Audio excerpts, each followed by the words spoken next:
बहुत बहुत स्वागत है आपका द ब्रिलियंट बीपीएससी में। और आप एक कहावत सुने होंगे, अंत भला तो सब भला। यानी भला है या नहीं ये उसका लास्ट तय करता है। लास्ट, अंत भला तो सब भला। इंसान कैसा है ये उसका पास्ट तय करता है।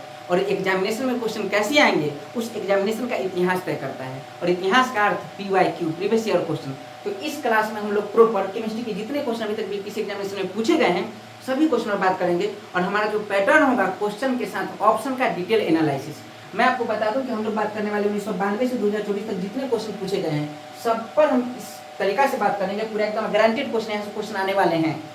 और इस तरीका से जैसे क्वेश्चन है, क्वेश्चन के जितने ऑप्शन है, कब ये सवाल पूछा गया, क्वेश्चन के जो ऑप्शन है सब पर डिटेल में बात करेंगे। इसके साथ जो 2025 में जितने भी बीपीएससी एग्जाम कंडक्ट करती सभी को हम एक साथ 2025 के क्वेश्चन को हम लोग एक साथ कंपेयर करके स्टडी करेंगे।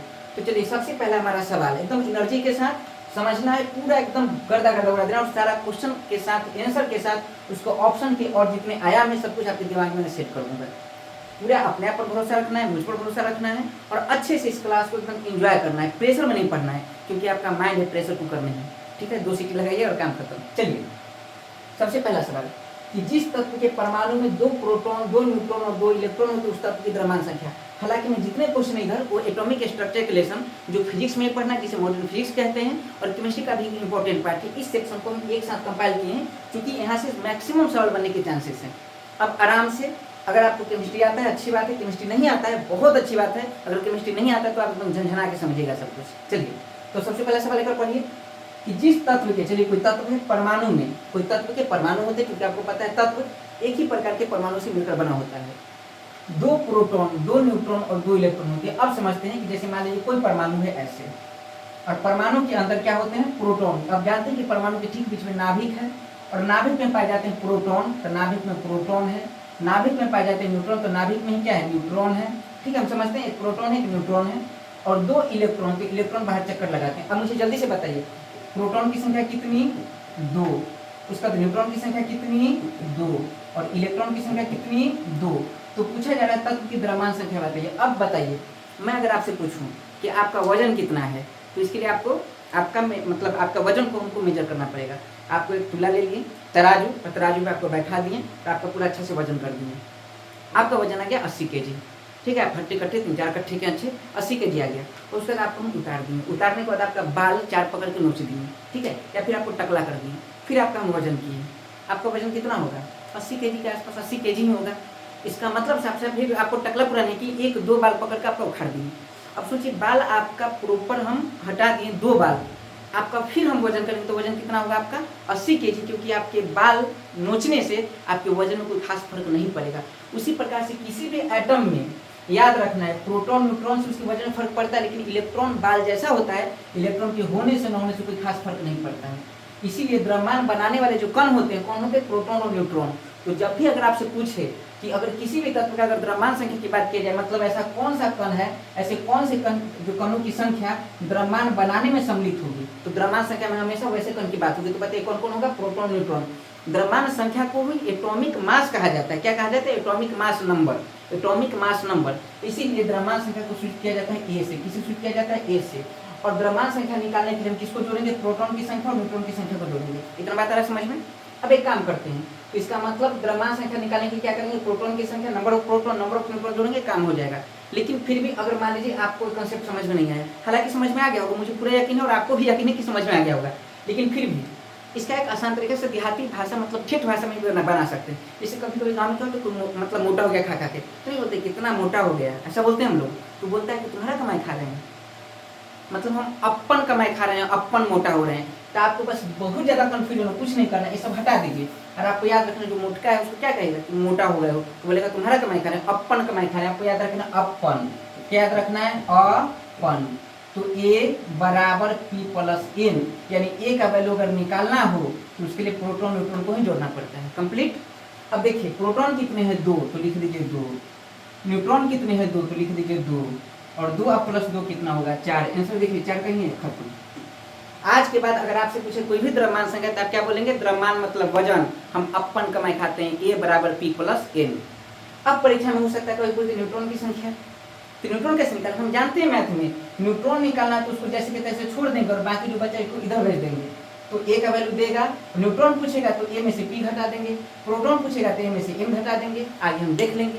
चलिए बताइए, ऐसा सवाल अगर आता है तो किसी प्रकार की समस्या आपसे सवाल यही पूछा जाएगा कि द्रव्यमान संख्या निकालने के लिए क्या करते हैं, तो द्रव्यमान संख्या निकालने के लिए प्रोटॉन की संख्या न्यूट्रॉन की संख्या को जोड़ देते हैं। आपसे ये भी पूछा जाएगा कि द्रव्यमान संख्या ना हो, द्रव्यमान जैसे परमाणु द्रव्यमान निकालने के लिए क्या करते हैं, तो देखिए उसमें अगर संख्या नहीं रहेगा तो हम भी संख्या हटा देंगे। परमाणु द्रव्यमान निकालने के लिए क्या करेंगे, तो प्रोटॉन को न्यूट्रॉन को जोड़ देंगे, प्रोटॉन के द्रव्यमान न्यूट्रॉन के द्रव्यमान को जोड़ देंगे। आगे हमको समझ में आ जाएगा। चलिए बताइए, कोई कंफ्यूजन नहीं। अगला सवाल, किसी परमाणु नाभिक यानी किसी परमाणु का नाभिक है, नाभिक का आइसोटोप वह नाभिक है जिसमें, अब यहाँ समझिए ठीक से क्या है, यहाँ लिखा हुआ आइसोटोप। अब यहाँ से गौर करना ठीक से, कलर में हालांकि मैं जो कलर थोड़ी पहले रखता हूँ, यहाँ लिखा है आइसोटोप। अब आइसोटोप से रिलेटेड कई ऐसे टर्म होते हैं, हालांकि हम लोग यहाँ सिर्फ आइसोटोप पर बात करेंगे।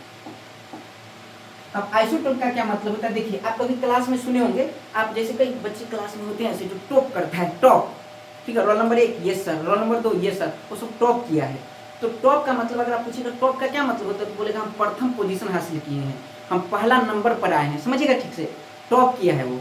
तो जब भी टॉप की बात होगी, कहीं भी टॉप लिखा होगा, सुने जिला टॉप लागे जो सुने होंगे, तो जो टॉप की बात है, तो टॉप का मतलब एक नंबर पर आया है, इसका मतलब कहने के नंबर को शो कर रहा है। और केमिस्ट्री में जब भी नंबर की बात होगी तो परमाणु संख्या एटॉमिक नंबर की बात होगी। आ रहा समझ में। और आइसो मतलब एक जैसा, नहीं पूरे जैसा नहीं, देखा ऐसा सुनेंगे, आइसो मतलब एक जैसा। अब मान लीजिए हम बताते हैं, जैसे देख लीजिए ये हाइड्रोजन है, तो एक हाइड्रोजन को देखिएगा तो एक हाइड्रोजन एक एक रहता है, एक और हाइड्रोजन जिसको कहते हैं हाइड्रोजन 1 2, एक और हाइड्रोजन जिसको कहते हैं हाइड्रोजन 1 3। कार्बन पे देखिएगा तो कार्बन एक नहीं, डबल रोल में है। जैसे मूवी देखते हैं ना, जुड़वा मूवी, सलमान खान 2 है, बड़ी मियाँ छोटी मियाँ, उसमें अमिताभ बच्चन 2 है, गोविंदा 2 है, नए बड़ी मियाँ छोटी मियाँ अक्षय कुमार 2 है, उसके बाद टाइगर श्रॉफ 2 है। तो देखिए शक्ल, देखिए हाइड्रोजन का शक्ल जैसा है वैसा ही इसका, वैसा ही इसका है, लेकिन तीनों के वजन में अंतर है। एक पतला हाइड्रोजन, एक मोटा हाइड्रोजन और मोटा हाइड्रोजन, ठीक है, आ रहा समझ में। दूसरा कार्बन की बात करें तो कार्बन 6 12, कार्बन 6 14।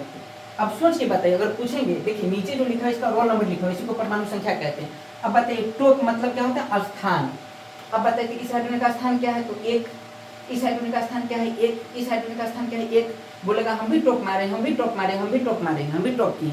अब बताइए जो टॉप किया, टॉप मतलब परमाणु संख्या, यानी याद रखना, अच्छा सब क्या है, सब हाइड्रोजन ही है, तो हम कहेंगे एक ही तत्व है सब, लेकिन ये परमाणु है, ये भी परमाणु, ये भी परमाणु, तो हम कहेंगे कि एक ही तत्व के वे परमाणु, बोलिए मेरे साथ, एक ही तत्व के वे परमाणु जिसके परमाणु संख्या तो समान है, लेकिन परमाणु भार, द्रव्यमान, परमाणु द्रव्यमान या द्रव्यमान संख्या, परमाणु संख्या तो समान है, और ऊपर जो लिखा होता है उसी को कहते हैं द्रव्यमान संख्या या परमाणु द्रव्यमान। याद रखना है, ऊपर दिमाग होता है, 10 से दिमाग, 10 से द्रव्यमान संख्या, ठीक है, और प से पैर, पैर के पास होगा प से पैर, प से परमाणु संख्या, नीचे होगा परमाणु संख्या, ऊपर होगा द्रव्यमान संख्या। आ रहा है समझ में। चलिए तो मुझे बताइए सब हाइड्रोजन है कि नहीं है, तो हाइड्रोजन है, हाइड्रोजन का सब क्या है, परमाणु है, तो एक ही तत्व के वे परमाणु, बोलिए मेरे साथ, एक ही तत्व के वे परमाणु जिसके परमाणु संख्या तो समान है, लेकिन द्रव्यमान संख्या या परमाणु द्रव्यमान अलग अलग है, इसे समस्थानिक कहते हैं, क्योंकि सबका एक ही स्थान है। आ रहा समझ में। नीचे देखिए, फिर देखिए दोनों का स्थान एक ही है, रोल नंबर 6 ये सर, रोल नंबर 6 ये सर, लेकिन दोनों का वजन में अंतर है, परमाणु द्रव्यमान में अंतर है, तो इस सभी को कहेंगे आइसोटोप। क्या कहेंगे, आइसोटोप या समस्थानिक। अरे समझ। अब बताइए, तो इतना बात कंप्लीट। अब एक बात मैं अभी आपको नया बताता हूँ कि नीचे है उसको कहा जाता है परमाणु संख्या। परमाणु संख्या को सूचित किया जाता है जेड से। किसे सूचित करते हैं, जेड से, तो हम लिखेंगे जेड। अरे समझ में। चलिए अब जेड आप याद रखिए। आप ये भी जानते हैं कि जो नीचे है परमाणु संख्या, अगर आप मुझसे पूछेगा कि हाइड्रोजन का परमाणु संख्या बताइए, तो एक परमाणु संख्या, एक परमाणु संख्या कंप्लीट है। मैं पूछूंगा प्रोटॉन की संख्या बताइए, तो प्रोटॉन की संख्या में आपको कुछ नहीं करना, नीचे ही देखना है, अपने नीचे नहीं, इसके नीचे। हाइड्रोजन प्रोटॉन की संख्या 1, इस हाइड्रोजन प्रोटॉन की संख्या 1, इस हाइड्रोजन प्रोटॉन की संख्या 1।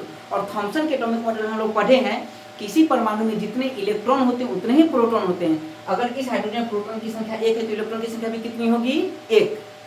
प्रोटॉन की संख्या 1, इलेक्ट्रॉन की संख्या 1, प्रोटॉन की संख्या 1, इलेक्ट्रॉन की संख्या 1, प्रोटॉन की संख्या 1, इलेक्ट्रॉन की संख्या 1, प्रोटॉन की संख्या 6, इलेक्ट्रॉन की संख्या 6, प्रोटॉन की संख्या 6, इलेक्ट्रॉन की संख्या 6। मतलब प्रोटॉन का नंबर और इलेक्ट्रॉन का नंबर सेम होता है, और उसी को भी तो प्रोटॉन के नंबर को ही हम एटॉमिक नंबर कहते हैं, प्रोटॉन की संख्या को परमाणु संख्या कहते हैं। यहाँ से फॉर्मूला आ जाता है पेज, P बराबर E बराबर Z। इसका मतलब है कि किसी भी एलिमेंट के एटम में जितने प्रोटॉन की संख्या होंगे उतने ही इलेक्ट्रॉन की संख्या होंगे, और प्रोटॉन की संख्या को ही एटॉमिक नंबर कहा जाता है।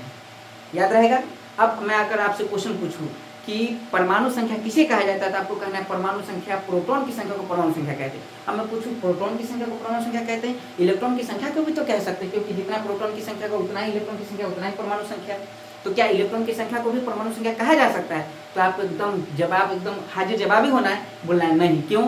क्योंकि याद रखना है प्रोटॉन किसी भी परमाणु के नाभिक में, जैसे परमाणु उसके नाभिक में प्रोटॉन पाया जाता है और प्रोटॉन स्टेबल है। अगर एक बार प्रोटॉन किसी के अंदर अगर 10 हो गया तो हमेशा 10 ही रहेगा, लेकिन इलेक्ट्रॉन बाहर चक्कर काटता है, लफुआ है, कभी घर में रहा, कभी घर से बाहर, कभी घर में रहा, कभी घर से बाहर, इसका कोई पता नहीं है। कभी पूछेंगे सोडियम में कितने इलेक्ट्रॉन, तो हो सकता है 10 हो, 11 हो, लेकिन कभी पूछेगा तो एक इलेक्ट्रॉन फरार हो जाएगा, तो 10 बचेगा सोडियम आयन में। तो इलेक्ट्रॉन की संख्या बढ़ भी सकती है, इलेक्ट्रॉन की संख्या घट भी सकती है। और बताइए, सोच के बताइए कि जिसकी संख्या निश्चित ही न हो, क्या उसके आधार पर परमाणु संख्या का नाम देना उचित है? नहीं। इसलिए सिर्फ प्रोटॉन की संख्या को परमाणु संख्या कहते हैं। याद रखेगा, हम 2 फार्मूला पढ़े हैं, अपन फार्मूला एगो पेज फार्मूला। प्रोटॉन की संख्या, इलेक्ट्रॉन की संख्या और परमाणु संख्या बराबर होते हैं, ठीक है। अब एक बात समझिए, समस्थानिक क्या पढ़े कि समस्थानिक स्थान समान होना चाहिए, स्थान समान होना चाहिए, परमाणु संख्या समान होना चाहिए, प्रोटॉन की संख्या समान होना चाहिए, इलेक्ट्रॉन की संख्या समान हो सकता है। कंप्लीट है। अब देखिए सवाल है कि आइसोटोप वह है जिसमें, अब आइसोटोप किसे कहेंगे? जिसमें क्या हो सकता है? अब यहाँ सॉल्व करते हैं। न्यूट्रॉन की संख्या वही हो, गलत, न्यूट्रॉन की बात ही कुछ नहीं है। प्रोटॉन की संख्या वही होती है, सही बात, क्योंकि प्रोटॉन की संख्या को ही परमाणु संख्या कहते हैं। कंप्लीट है, बस यही से सवाल बन गया। न्यूट्रॉन की संख्या भिन्न हो सकती है, भिन्न हो जाएगी, न्यूट्रॉन की संख्या निकालना सिखाएंगे हम। प्रोटॉन और न्यूट्रॉन दोनों की संख्या, न्यूट्रॉन की संख्या कभी बराबर हो ही नहीं सकती समस्थानिक में। समस्थानिक में क्या होगी? परमाणु संख्या बराबर, परमाणु संख्या से हम कह सकते हैं प्रोटॉन की संख्या बराबर, क्योंकि प्रोटॉन की संख्या को ही परमाणु संख्या कहते हैं। आपका पूरा कांसेप्ट क्लियर है? हालांकि इसके बेस पर कई ऐसे टॉपिक होते हैं, समस्थानिक, समभारित, समन्यूट्रॉनिक और समडाइफर, जिसे आइसोडाइफर भी कहा जाता है। उस पर एक हल्का सा 3-4-5 मिनट का वीडियो आपको मिल जाएगा, जिसमें पूरा आप समस्थानिक, समभारित, समन्यूट्रॉनिक और आइसोडाइफर पूरा समझ जाएंगे। इतना बात कंप्लीट है। चलिए अगला टर्म, एक परमाणु के केंद्र का धनावेशित हिस्सा कहलाता है। अब आप जानते हैं परमाणु ये है, उसकी केंद्र है ये, अरे समझिए। और केंद्र में, चलिए केंद्र का धनावेशित हिस्सा, तो आप जानते हैं जो केंद्र है इस पे पाए जाते हैं प्रोटॉन और न्यूट्रॉन। न्यूट्रॉन पर 0 चार्ज, लेकिन प्रोटॉन पर प्लस चार्ज। इस प्रोटॉन पर प्लस चार्ज के कारण हम इस नाभिक को क्या कहते हैं? धनावेशित हिस्सा। तो चलिए एक परमाणु के केंद्र का धनावेशित हिस्सा क्या कहलाता है? देखिए, अगर धनावेशित कण रहता तो प्रोटॉन आंसर होता, लेकिन धनावेशित हिस्सा है तो इसका आंसर क्या होगा? नाभिक। और नाभिक को क्या कहते हैं अंग्रेजी में? न्यूक्लियस। देख लीजिए, प्रोटॉन, न्यूट्रॉन, इलेक्ट्रॉन और क्या हो जाएगा? न्यूक्लियस। न्यूक्लियस पर कौन सा चार्ज? पॉजिटिव। कंप्लीट है, कोई दिक्कत नहीं। अगला, परमाणु नाभिक के अवयव हैं।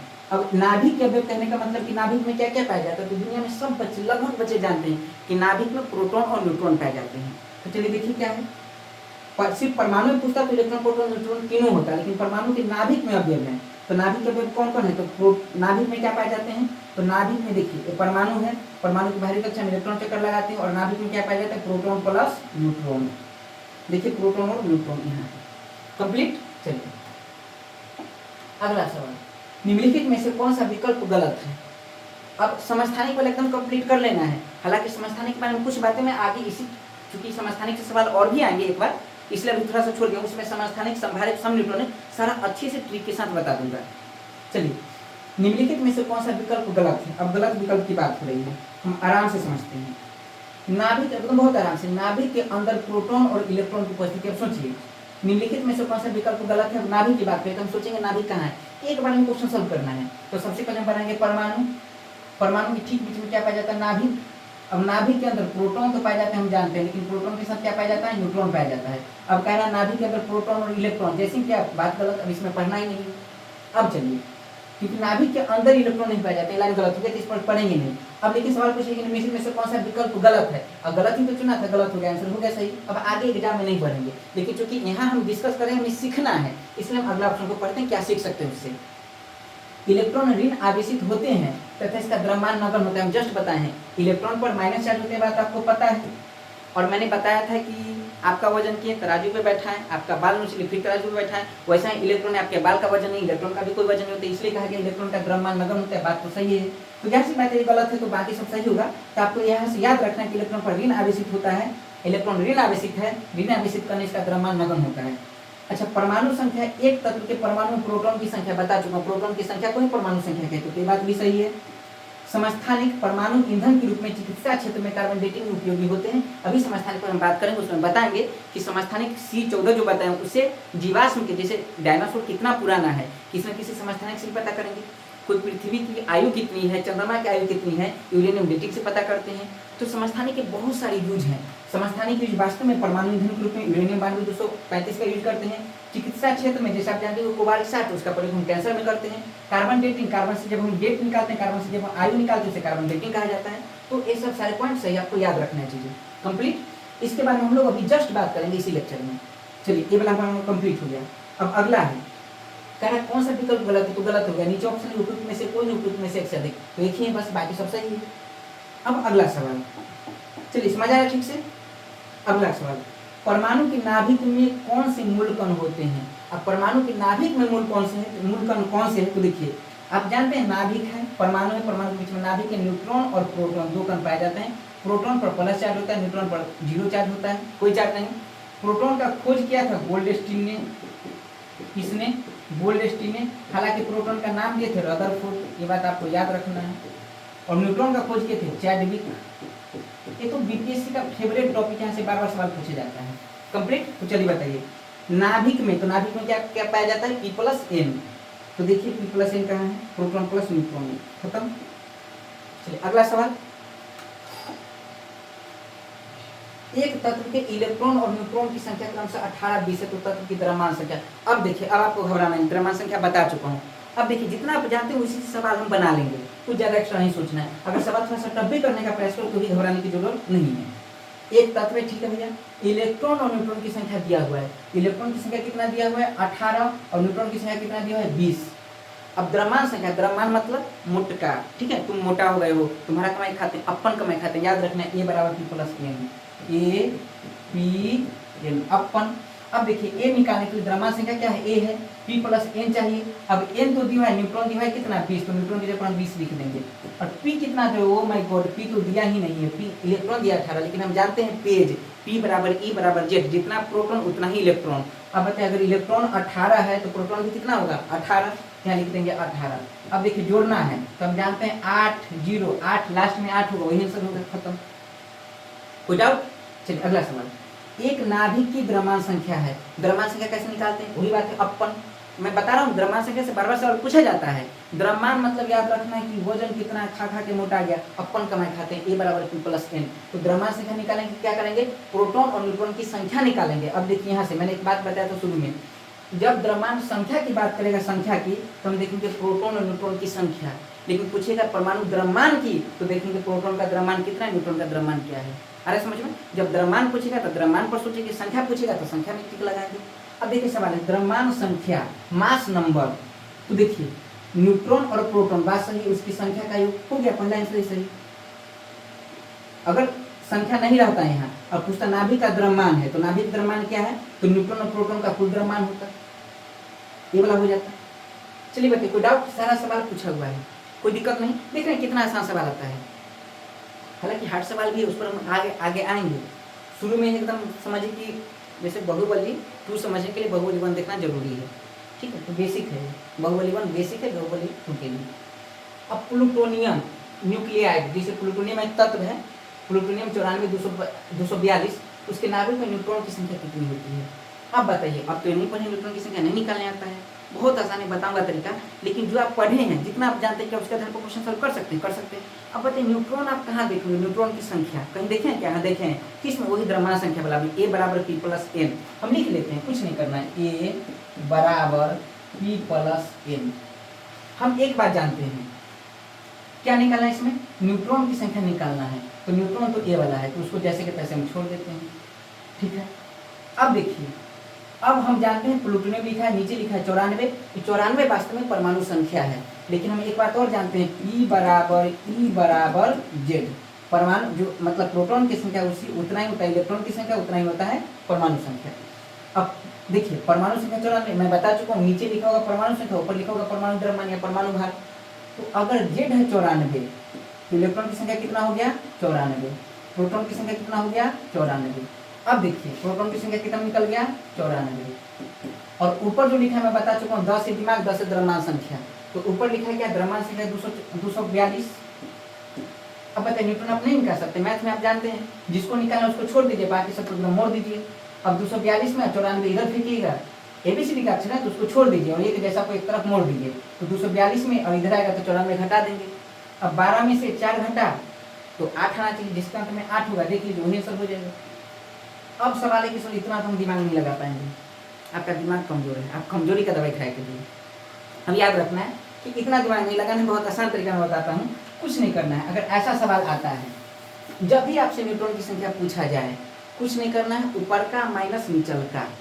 न्यूट्रॉन की संख्या पूछे तो ऊपर क्या है 242, नीचे क्या है 94, घटा दीजिए, अपने दिमाग में से अपना पैर घटा दीजिए, बाकी सब कुछ हटा दीजिए। तो देखिए ऊपर कितना है 242, इसमें से क्या घटाएंगे 94, तो घटाने के लिए भी लंबा लंबा नहीं, कोई बच्चे इसमें ऐसे भी होंगे कि 242 जैसे बच्चों पूछा जाता है 5 में से 3 गया कितना, तो 1 2 3 4 5, 3 घटाओ तो 1 2 3 बचा 2, ऐसे भी होंगे बच्चे कुछ।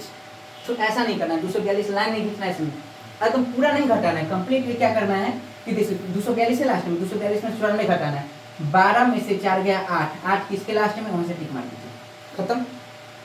तो अब ऐसा सवाल भी आप बना लेंगे, मुझे पूरा अनुमान है द्रव्यमान संख्या, न्यूट्रॉन की संख्या, परमाणु संख्या वाला जो भी सवाल है आप बना लेंगे। परमाणु संख्या प्रोटॉन की संख्या को कहते हैं, बस कंप्लीट। चलिए अगला सवाल, निम्नलिखित में से कौन सा कण आवेश रहित है, ध्यान दीजिए आवेश रहित है, आवेश सहित है, आवेश रहित, आवेश रहित को कहते हैं चार्जलेस, क्या कहते हैं चार्जलेस, जिसमें चार्ज नहीं है।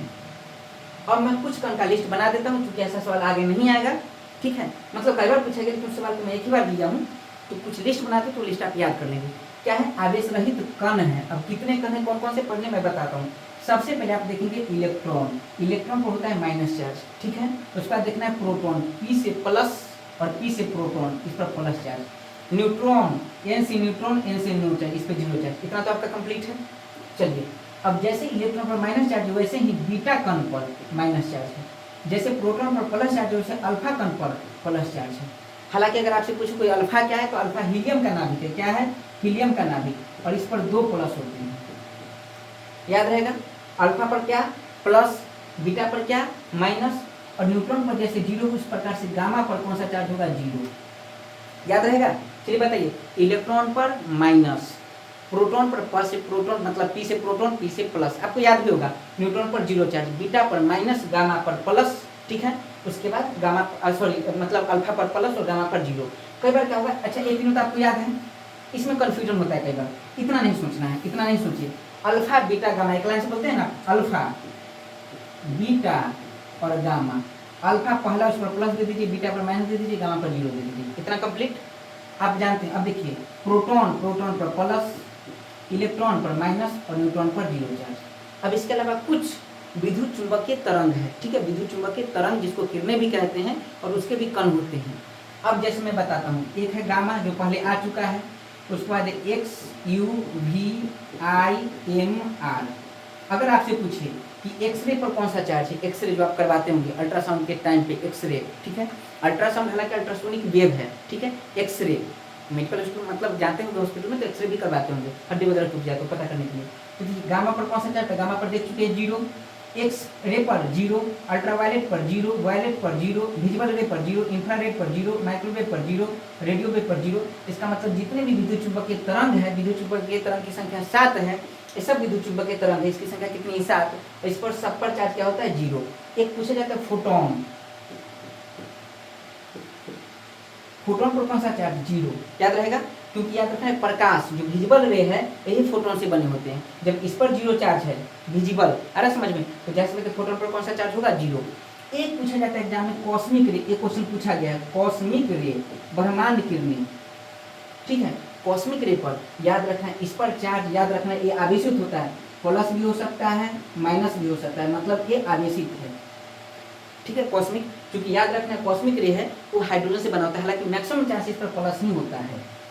तो अगर मान लीजिए केवल धनावेशित आंसर तो उसमें मारना है, हालांकि जो सवाल पूछा उसमें पूछा जाता है आवेशित है या अनावेशित है, और आवेशित हो भी सकती नहीं भी, तो याद रखना है नहीं का चांस ही नहीं है, जब होगी तो होगी, ठीक है। ये हाइड्रोजन और हीलियम के नाभिक होते हैं, तो हाइड्रोजन पर भी प्लस और हीलियम पर भी प्लस, कंप्लीट है। चलिए कोई डाउट इसमें नहीं है। अब इतना अगर आप याद करके, इसके अलावा 3 किरण और आपको याद रखना है, एक है कैथोड रे, एक है एनोड रे, क्या है कि नोट ले। और एक बात पक्का जानते होंगे पहले से, कैथोड पर होता है माइनस चार्ज, एनोड पर होता है प्लस चार्ज। ठीक, बस इतना अगर आप कर लिए, सवाल यहाँ से बाहर कभी नहीं आएगा, कहीं भी नहीं आएगा। चलिए एक बार मुझे बता दीजिए, इलेक्ट्रॉन पर माइनस, प्रोटॉन पर प्लस, न्यूट्रॉन पर zero, complete. Alpha beta gamma plus minus zero, complete. जितने भी विद्युत चुंबकीय तरंग है, गामा, एक्स यूवी, गाड़ी का नाम मॉडल होता है एक्स यूवी, वो आप याद कर लीजिए, एक्स यूवी, उसके बाद याद रखना है IMR, ठीक है। तो IMR ये जितने भी मतलब विद्युत चुंबकीय तरंग है सब पर जीरो चार्ज, फोटोन पर जीरो। कॉस्मिक रे आवेशित है, अनावेशित है, तो याद रखना है आवेशित है, प्लस माइनस दोनों हो सकते हैं, लेकिन मैक्सिमम चांसेस में प्लस होते हैं, ठीक है। कैथोड पर माइनस और एनोड पर प्लस, बात खत्म पूरा। प्रोटॉन पर जीरो। अब देखिए निम्नलिखित में से कौन सा कण आवेश रहित है। अब बताइए, अल्फा कण पर क्या है, प्लस, तो आवेश रहित तो नहीं, तो आंसर नहीं होगा। कौन सा कण आवेश रहित, इलेक्ट्रॉन पर माइनस, ये आंसर नहीं होगा। प्रोटॉन पर प्लस, आंसर नहीं होगा। आंसर क्या होगा, न्यूट्रॉन। न्यूट्रॉन पर जीरो चार्ज होता है। आवेश रहित का मतलब वही, कंप्लीट। ये जरूर आप याद कर लेंगे। चलिए एक बात और याद रखिएगा, जो कैथोड रे है, कैथोड रे, ठीक है, ये तो ठीक है। एनोड रे को कैनाल रे भी कहा जाता है। तो हो सकता है एग्जाम में कई बार ऑप्शन में कैनाल रे भी दे दे, ठीक है। चलिए अगला सवाल, निम्नलिखित में से कौन सा एक रेडियोधर्मी तत्व द्वारा उत्सर्जित धनात्मक रूप से आवेशित कण है। मैंने जस्ट बताया अभी, अल्फा, बीटा, गामा, इसे रेडियोधर्मी तत्व द्वारा उत्पन्न किरण या कण कहा जाता है। और अल्फा पर कौन सा चार्ज, प्लस, बीटा पर माइनस और गामा पर जीरो। अब बताइए, आवेशित कण धनात्मक रूप से, तो धनात्मक कौन होगा, अल्फा।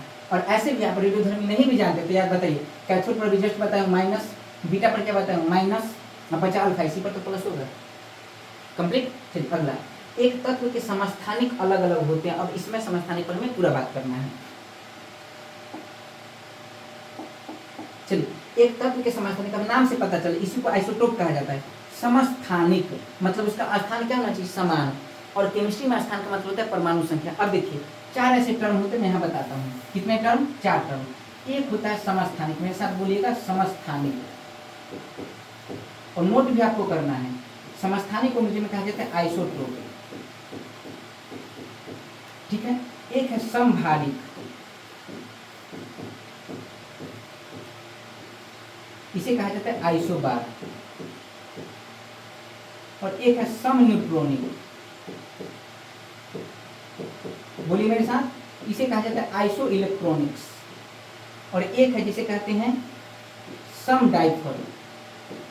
हालांकि यहाँ से सवाल आने का कम चांस है समडाइफर, लेकिन ऊपर जितने टर्म यहाँ से सवाल मैक्सिमम पॉइंट बनते कि सवाल आएंगे। अब देखिए, नाम से पता चल रहा है कि समस्थानिक, ऐसा मतलब एक ही तत्व के वे परमाणु जिसमें परमाणु संख्या, स्थान मतलब क्या, परमाणु संख्या समान हो। और परमाणु संख्या को प्रोटॉन की संख्या कहते हैं, तो प्रोटॉन की संख्या क्या होगा, समान होगा, इसी को समस्थानिक कहते हैं। तो प्रोटॉन की संख्या जब भी समान होगा तो याद रखिएगा, न्यूट्रॉन की संख्या कभी भी समान नहीं हो सकता है, ठीक है। ये बात हमेशा याद रखिएगा। समभारिक नाम से पता चले, देखिए आइसोबार, बी से याद रखना है भार, और समभारिक हिंदी में है। कई बार क्या होगा, ऐसे लिख देगा आइसोबार, ऐसे बार ऐसे भी लिखा जाएगा, ठीक है। तो याद रखना है, ब आ गया, ब से आपको याद रखना है भार या वेट। तो जब भी आइसो मतलब एक जैसा, भार हो, जैसे मैं बताता हूँ, आप जानते होंगे आर्गन। तो आर्गन का परमाणु संख्या 18, लेकिन परमाणु भर होता है 40। पोटेशियम का परमाणु संख्या 19, लेकिन परमाणु भर होता है 40। कैल्शियम का परमाणु संख्या 20, लेकिन परमाणु भर होता है 40। अब ठीक से देखिए, तो सभी के परमाणु भर क्या है, 40 है, बराबर है। तो सभी के परमाणु भर 40 है, सबके भार समान है, इसलिए इसे क्या कहा जाएगा, समभारिक, आइसोबार। तो फिर कोई डाउट इसमें। समभारिक में क्या होता है, तो याद रखना है, भार समान होते हैं। और भार समान होने का मतलब हुआ न्यूट्रॉन प्लस प्रोटॉन की संख्या समान हो। क्योंकि भार मतलब क्या, ए, और ए कैसे निकालते हैं, पी प्लस एन से। अगर ए समान है सबके, इसका मतलब पी प्लस एन भी क्या होंगे, समान होंगे, कंप्लीट। अगला, सम न्यूट्रॉनिक। तो सम न्यूट्रॉनिक में क्या होगा, न्यूट्रॉन की संख्या समान होगा। अब जैसे मैं बताता हूँ सम न्यूट्रॉनिक, समझिए, जैसे मैंने लिखा है नाइट्रोजन 7-14 और ऑक्सीजन 8-15। अब न्यूट्रॉन की संख्या मैंने निकाला भी सिखाया। न्यूट्रॉन की संख्या कैसे निकालते हैं, ऊपर का माइनस नीचे का। तो 14 में से 7 गया तो कितना बच जाएगा, 14 में से 7 गया तो बचा 7, यानी न्यूट्रॉन की संख्या 7 हो गया। और यहाँ देखिए 15 में से 8 गया तो कितना जाएगा, 7। दोनों में बताइए न्यूट्रॉन की संख्या समान हो गया कि नहीं। तो जब याद रखना है, दो अलग अलग तत्व के परमाणु में, दो अलग अलग तत्वों में, याद रखिए, दो अलग अलग तत्वों के परमाणु में न्यूट्रॉन की संख्या समान हो, उसे सम न्यूट्रॉनिक कहते हैं। अरे समझ में, इतना आप कंप्लीट रखिएगा। अब सवाल है समस्थानिक। तो समस्थानिक, समभारिक, सम न्यूट्रॉनिक, समडाइफर। समडाइफर पर बात कर लेंगे अभी। चलिए, समस्थानिक जिसमें परमाणु संख्या समान हो या प्रोटॉन की संख्या समान हो। समभारिक जिसमें द्रव्यमान संख्या या परमाणु द्रव्यमान समान हो। और द्रव्यमान संख्या कैसे निकालते हैं, ए बराबर पी प्लस प्रोटॉन न्यूट्रॉन को जोड़ के। तो प्रोटॉन की संख्या न्यूट्रॉन की संख्या का योग हमेशा इसमें संभावित में बराबर होगा। कंप्लीट है। अब देखिए सम न्यूट्रॉनिक जिसमें न्यूट्रॉन की संख्या बराबर होगी। अच्छा सम इलेक्ट्रॉनिक छूट गया है, तो हम पहले देख लेते हैं सम इलेक्ट्रॉनिक्स। सम इलेक्ट्रॉनिक बहुत आसान है सम इलेक्ट्रॉनिक। जैसे मैं यहाँ लिख रहा हूँ, देखिए मैग्नीशियम, ठीक है, और 2 प्लस, और एक मैं लिख रहा हूँ यहाँ नियॉन 0। अब दोनों में इलेक्ट्रॉन आप निकालिए। तो मैग्नीशियम का परमाणु संख्या कितना होता है 12, नियॉन का कितना होता है 10। परमाणु संख्या जितना होगा उतना ही प्रोटॉन होगा, उतना ही इलेक्ट्रॉन होगा। अब परमाणु संख्या इसमें 12 है, इसका मतलब इसमें प्रोटॉन भी 12, इलेक्ट्रॉन भी 12। लेकिन ये कह रहा है इलेक्ट्रॉन 12 है, लेकिन कह रहा है +2। इसका मतलब है +2 तभी होता है जब 2 इलेक्ट्रॉन निकल जाए। तो 12 में से 2 इलेक्ट्रॉन निकल गए तो इलेक्ट्रॉन की संख्या कितना बच गया 10, और न्यूट्रॉन में पहले से इलेक्ट्रॉन की संख्या कितना है 10। दोनों में इलेक्ट्रॉन की संख्या बराबर हो गया। जब याद रखना है 2 तत्वों के परमाणु में आयन में इलेक्ट्रॉन की संख्या समान हो तो उसे सम इलेक्ट्रॉनिक कहा जाता है। कितना आसान है बताइए। सम डायरेक्ट आसान है। पहले समस्थानिक के कुछ उपयोग पर बात कर लेते हैं। समस्थानिक का उपयोग, तो चलिए समस्थानिक जो भी उपयोग है हम इधर बात कर लेते हैं। कुछ उपयोग हम समस्थानिक के बताते हैं। किसका उपयोग पर बात करेंगे, समस्थानिक उपयोग। जैसे आपको एक लाइन याद रखना है, जैसे याद रखना है आयोडीन, तो आयोडीन है, आर्सेनिक है, यूरेनियम है, सोडियम है, कोबाल्ट है, लोहा है, फास्फोरस है, कार्बन है, ठीक है। अगर पूछिए कि आयोडीन का समस्थानिक, आयोडीन का समस्थानिक वास्तव में आयोडीन 131 है। आयोडीन के समस्थानिक, एक मिस्टेक हो गया, चलिए आयोडीन के समस्थानिक उपयोग कहाँ करते हैं, तो आयोडीन के समस्थानिक उपयोग किया जाता है घेघा रोग में, घेघा रोग के जांचने में, घेघा रोग के इलाज में। जैसे आप जानते हो कि आयोडीन की कमी से थायरॉक्सिन हार्मोन है वो उसका बैलेंस बिगड़ जाता है और एक ग्वाइटर नाम की बीमारी, घेघा रोग नामक की बीमारी हो जाती है। तो जिससे बीमारी होगी उसी से उसका जांच या इलाज होता है। ये बहुत पुराना कॉन्सेप्ट है।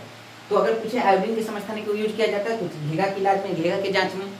आर्सेनिक है, तो आर्सेनिक याद रखना, आर्सेनिक, आर्सेनिक, सैनिक से दिमाग में सैनिक, और जो सैनिक होते हैं कभी धूप में, कभी छांव में, मतलब कभी बर्फ में लगातार रहते हैं, उसमें उनका कोशिका प्रभावित हो जाती है, उनको ट्यूमर हो जाता है, ठीक है, ट्यूमर। और याद रखना किसी भी देश में जितना सम्मान एक सैनिक और किसान को मिलना चाहिए, एक जवान को और किसान को मिलना चाहिए, उतना नहीं मिल पाता है। अपना देश देख लीजिए, मतलब जवान को फिर भी हम लोग बहुत दिन से रिस्पेक्ट करते हैं, लेकिन जितना उनको मिलना चाहिए डिफेंस उतना नहीं मिल पाता है। किसान का हालत देख लीजिए।